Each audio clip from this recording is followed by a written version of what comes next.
Hello everyone, we've got a video series here that's going to be very shocking and surprising for a lot of people because there's a lot of teaching techniques that have been passed down from coach to coach, from gym to gym, that actually is 100% wrong when they're talking about doing a skill.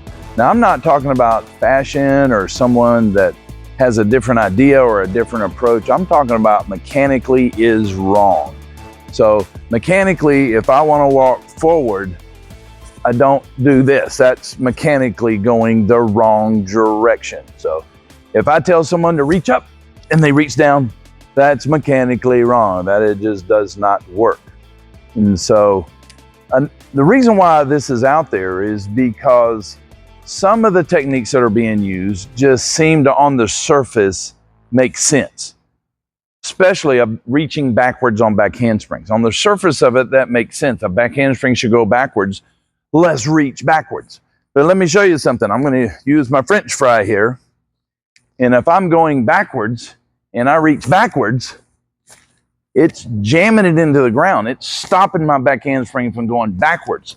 And then if I push with my arms, it's going to push my shoulders forward. My arms are going to stay down. So what we need to do on a back handspring with the reach of the hands to make the back handspring continue to go backwards, we need to actually reach forward.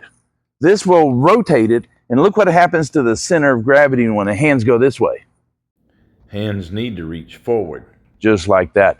Now, why is this going on? Number one, it's sometimes what seems like the obvious thing is correct. That kind of on the surface of it, reaching backwards, yeah, it goes backwards. But then you forget that when your hands land, that just kills everything, kills your wrists. It's going to stop the back handspring from working well. If you're trying to work out of it and do another skill, it's causing injuries. This does nothing but cause injuries, cause chaos, causes tumbling to not work. It keeps you from being able to progress. If you're having constant pain, it's starting to cause stress response and PTSD, basically. So a lot of these bad positions is what's causing mental blocks. They're not mental blocks. They're doing a skill that's tearing their wrist up. They feel the pain and their brain is trying to tell them to stop. That's what's happening with a lot of mental blocks, is these wrong positions. So you can take this series and use this to find places where this is actually causing people to have mental blocks because they're doing it wrong, tearing their wrist up. So also another reason why all this goes on is, where can you go to a school to learn proper mechanics and how to teach skills correctly and how to use proper progressions? How do you avoid all the dead-end streets that if you take someone down, you can only go so far with it. You can't progress with this. Well, let's go this way. Well, you're wasting time doing skills that doesn't help you progress. And plus, if you're in the wrong positions and it's killing what's going on, then, I mean, killing your joints or stop, I don't know how people learn tumble, actually, because there's no place to go to really get training other than what was given to me by my coach. So I've turned it into the tumble rules and the training rules. The tumble rules are what you do to mechanically do your skills perfectly, do them correct. And the reason why I say it that way is because cartwheel's a cartwheel. It doesn't matter if it's gymnastics, doesn't matter if it's cheerleading, doesn't matter if it's acro, doesn't matter if it's power tumbling. The mechanics of creating power and creating height is the same. So yes, you can stylize and do a different style, and you can actually take skills and mess up the mechanics. You can step backwards and do front walkovers for style, for effect, for visual cues, but that's not going to create a lot of power. If I wanted to do handspring front, I don't step this way. There's some people that can. There's some people that are strong enough they can do all kinds of stuff like that. So we want to make sure we're doing the skills correctly, and what's on here will give us some real good ideas on how to teach skills better, how to stop injuries, how to create better progression so that kids can stay in tumbling long and enjoy it more. And basically, if you're doing all these skills correctly, like what's in my tumbling program here with the perfect tumble practice, kids just progress, they get better and better and better. All they need to do is work their flexibility and their strength. And they're just going to constantly progress. It's going to be fun. They're not going to have any accidents because they landed in the wrong position. But straight body is a very important line. So a lot of times when coaches are telling them to reach backwards on the back handspring, it's because they're trying to keep a straight line. Well, that's good. You want to be really tight or rotate really fast. So in that case, from the sit the reach on the back handspring should be like this. And then as soon as the hands hit, whoo, we change to the round down to get the feet under. So the hands have to come forward, and when you're doing another back handspring, the feet have to come under. That way you can shoot it back like that. So power is moving across the floor. So it's really important on your step skills, like step to a handstand and cartwheels and round-offs and front handsprings, that you use the full length of your body and that you step out to get the body moving like this. But then when you go to do a front handspring, we don't want our hands to go down and our shoulders to go forward. That means we're collapsing. So here's the idea called blocking. Simple definition of blocking is to push in the opposite direction you're going, in the opposite direction that you're going. So now we step, we're creating power. So when you put your hands down for a front handspring or front walkover, we want to push. We want to push so the shoulders, we want to push back so it lifts the shoulders up. We don't want the shoulders to go forward. We want to push back, get it up, kick those feet around. Now we're back to a wheel and we got to kick your feet under so you can go forward for more front handsprings. So also for a back handspring, once we get the back handspring moving and we're kicking our hands and our feet under, now we want to take all this horizontal momentum and make it go up.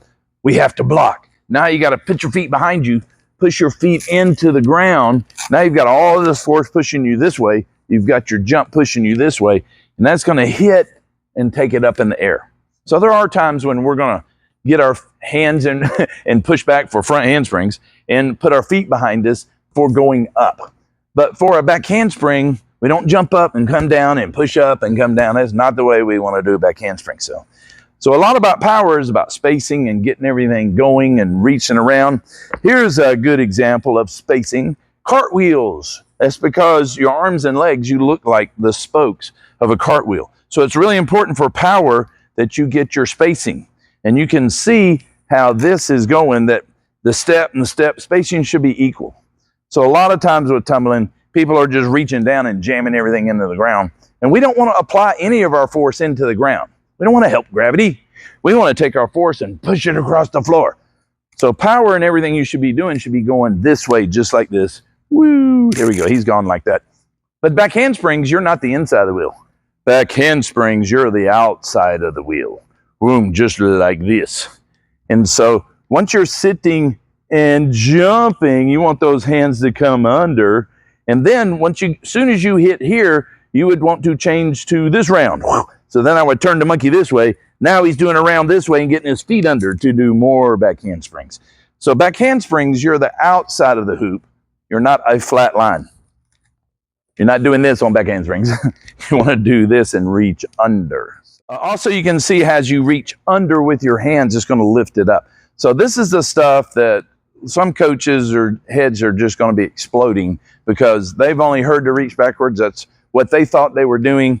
But if you watch the kids that are extremely good, they're doing this reach under thing. A good example would be watch Simone Biles. So at the Olympics commentary, we're saying her hands were hitting the floor and bouncing like a pogo stick. They were trying to say it was doing this. No, her arms stayed straight because she's rotating so much. When she lands here, she has to instantly bounce off the floor to keep her body moving and create the power. So, all right. So this is the arch we need for our back handspring, just like that. Oh, let me show you too on this. The sweet spot for the back handspring. The hands, you want to put the power going this way because the hands coming under is going to make the body go backwards and give you rotation. Plus, when the hands go here, now we can push backwards and create more power. Every single one of these positions is to create power, which means move the center of gravity across the floor. And so we don't want to jump when our hands are up here. All that's going to do is jump you up. So for power, we got to sit. We got to wait for those hands to get all the way around here, and then we do the jump. So my hand throwing this way is the reach. My hand going this way is the jump. Woo! This monkey is got rocks for brains, I do believe. There we go. We'll keep them like that. So here we go. We're going to reach under and jump. So you can see hands going this way, legs going that way. So we're going to go over these. This is a lot of the stuff that's in the videos that you see, some other mechanical stuff and body mechanics. So again, I'm showing this to show you this is not about, this is my specific way of teaching it. No, this is about mechanics. This is about what makes the body move, what moves the center of gravity. We don't want to land in positions that tear up our wrists and our joints. and our tendons and our ligaments and tear muscles. We don't want to do any of that, none. So y'all keep an open mind. There's going to be some that this is just going to completely confound them, that they're not going to be able to keep their minds open when we first watch this. But literally, I want every single person in the nation to watch this. Tumblers, y'all start using these things. If a coach says, reach backward, say, why? And the coach might say, because your back handspring needs to be longer. Oh, well then sit back. Don't reach back. So sit back is what makes your back handspring go backwards.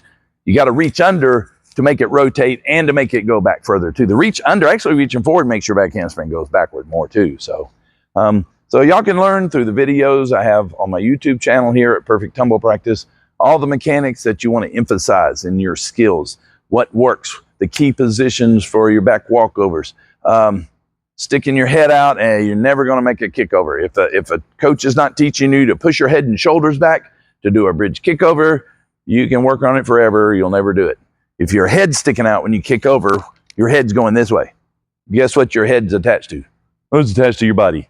So if you're pulling your head this way, I don't care how hard you kick, your head's at least going to go this way. You may kick your legs over, but your head and your body are going to land on your face, and that's no fun. So we want to have fun in tumbling. We want to hit the positions that lift us up, flip us over. We don't want to do the positions that jam it into the ground and hurt our hands and arms. We don't want to do that.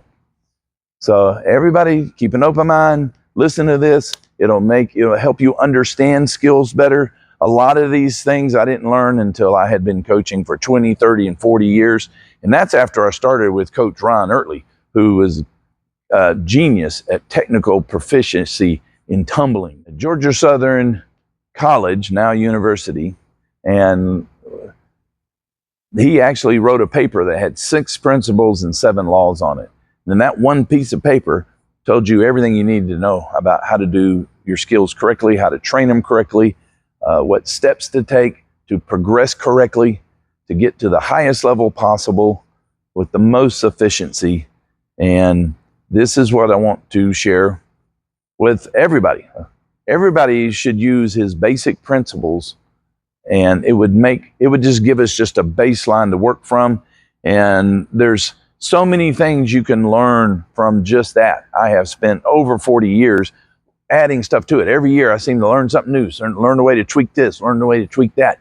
So, but we need to have a base that we can work from. So we understand just the basics I've just showed you here. So that's the working platform we need to work from. Not stuff that was passed down that nobody's tested, that tears your wrist up and kills your momentum and stops you from progressing and causes your skills to mess up and causes accidents to happen.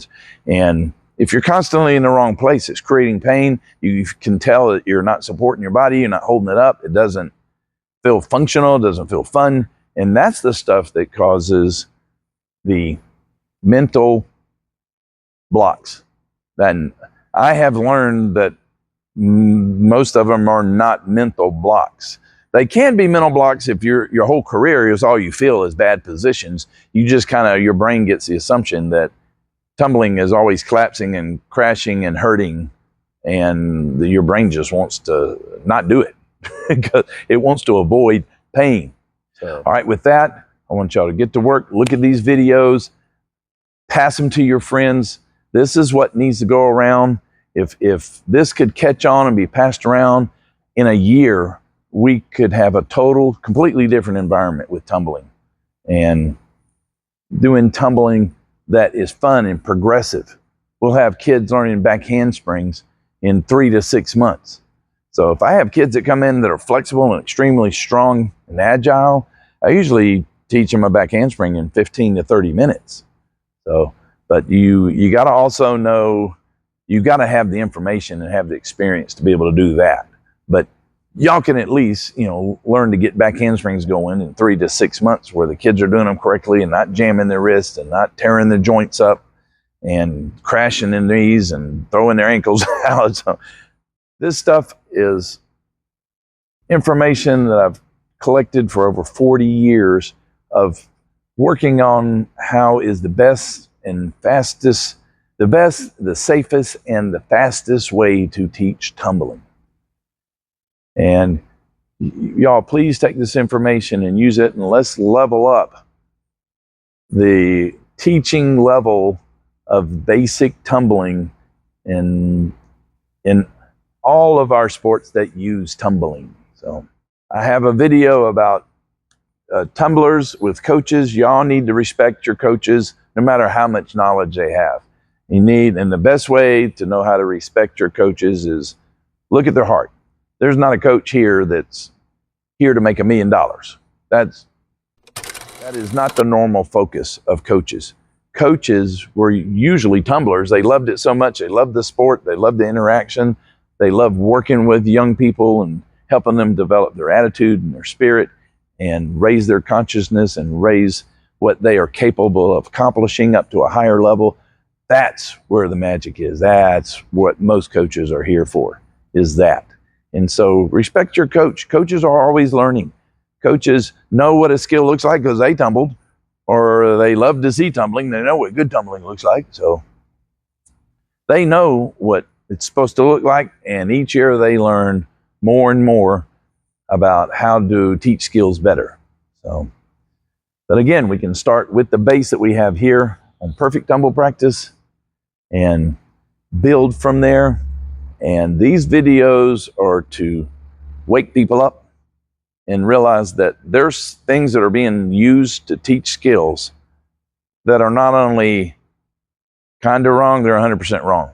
It's not even something that should ever be used, shouldn't ever be taught this way at all. It's not about somebody's different approach or that they learn better this way. No, no. We're talking about mechanics and the way the body works. So if you're in a bridge and you pick your feet up, your bridge collapses. That is not good. That's never a good thing in a bridge. Try to kick your feet over. To do a bridge, you got to lift your center of gravity up. You got to lift it up, not kick your feet over. And but again, that's one of those things that seem to make sense. I'm in a bridge. I'm trying to get over. And in a kick over, you do kick one leg, but what's the other leg doing? Pushing and lifting the hip up. The other leg's holding the bridge up. This leg is creating some force and some rotation. And so if we're jumping with both legs, like a back handspring, you don't want to pick both feet up because now there's nothing holding the bridge up. It collapses. All right, so we've got a lot going on here, a lot of things going on. Let's get through these videos. Let's open up our minds. Let's look at the information that's here and use it.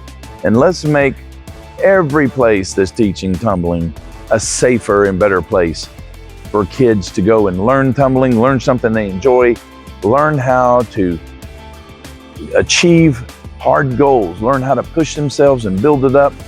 Because you've got to, if you're going to really develop something, you got to stick with it.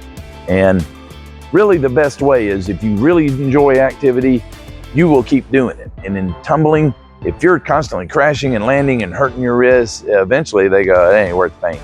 So we need to level everybody's understanding of mechanics up so that all tumble places have got basic ideas of how skills work, how to do them safely, how to do them correctly. So let's get on it. Let's get through these videos. Let's use the tumble rules. We can use the training rules for better training, and let's get out there and work on practicing our skills correctly. That's the nice way to say it. But the best way to say it is at all possible, try to do every skill as perfect as you can. So let's do perfect practice and level everybody's tumbling up. Thank you.